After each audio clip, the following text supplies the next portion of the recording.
Malabar gold and diamonds നിലമ്പൂരിൽ ഒരുക്കുന്ന light weight jewellery show December 26 മുതൽ ജനുവരി 1 വരെ ഞങ്ങളുടെ നിലമ്പൂർ ഷോറൂമിൽ വരൂ. പണത്തിനൊത്ത മൂല്യത്തിൽ സ്വർണം സ്വന്തമാക്കാൻ മലബാർ നിങ്ങളേവരെയും സ്വാഗതം ചെയ്യുന്നു. എടക്കര കാറ്റാടിക്കടവിൽ സ്ത്രീയെ മരിച്ച നിലയിൽ കണ്ടെത്തി. മൂത്തേടം ചാമപ്പറമ്പ് നഗറിലെ പുളിക്കൽ നീലിയാണ് മരിച്ചത്. 45 വയസ്സായിരുന്നു.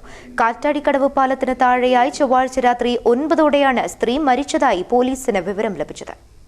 എടക്കര ടൗണിൽ പഴയ സാധനങ്ങൾ ശേഖരിച്ച് വിൽപ്പന നടത്തിവരുന്നയാളാണ് നീലി.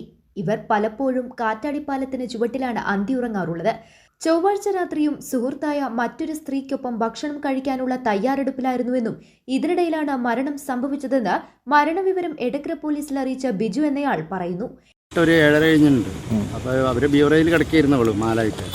അപ്പോൾ അവിടുന്ന് കാളിയമ്മയാണ് വിളിച്ചുകൊണ്ട് വരുന്നത്. കാളിക്ക് നിൽക്കാൻ വയ്യ, ഇവർക്ക് നിൽക്കാൻ വയ്യ. അങ്ങനെ വരുന്ന വഴിക്ക് പലയിടത്തായിട്ട് വീണു. പിന്നെ ഇവിടെ ആ കുഴിയിൽ അവിടെ വീണപ്പോൾ ഞാൻ പിടിച്ച് വലിച്ച് ഇവിടെ കൊണ്ടുവന്നു. അപ്പോൾ ആ ചെളിയിൽ വീണു. ചെളിയിൽ വീണപ്പോൾ ഞാൻ പറഞ്ഞ ഒരു കാര്യം, ഡ്രസ്സ് മാറിക്കോ, വെള്ളം ഒരു 3:30 ഒക്കെ വെള്ളം കൊണ്ടുവന്ന് ആ മേത്തോടെ ഒഴിച്ചു കൊടുത്തു. എൻ്റെ മുണ്ട് തന്നെ ഉടുത്ത് കെട്ടിയിട്ടാണ് കുളിച്ചിരുന്നത്. കുളിച്ച് അപ്പോഴൊന്നും കുഴപ്പമില്ല. തലയൊക്കെ അവൾ തന്നെ തോർത്തി എല്ലാം ശരിയായി. ഭക്ഷണം വിളമ്പി കൊടുത്തപ്പോഴാണ് ഈ പ്രശ്നം. ആ ഭക്ഷണം വാങ്ങി അത് അവിടെ കുത്തിയിരുന്ന ആ ഇരിപ്പ് തന്നെയാണ് അവിടെ. അങ്ങനെ പിന്നെ പുറകോട്ട് കിടന്നു കഴിച്ചിട്ടില്ല.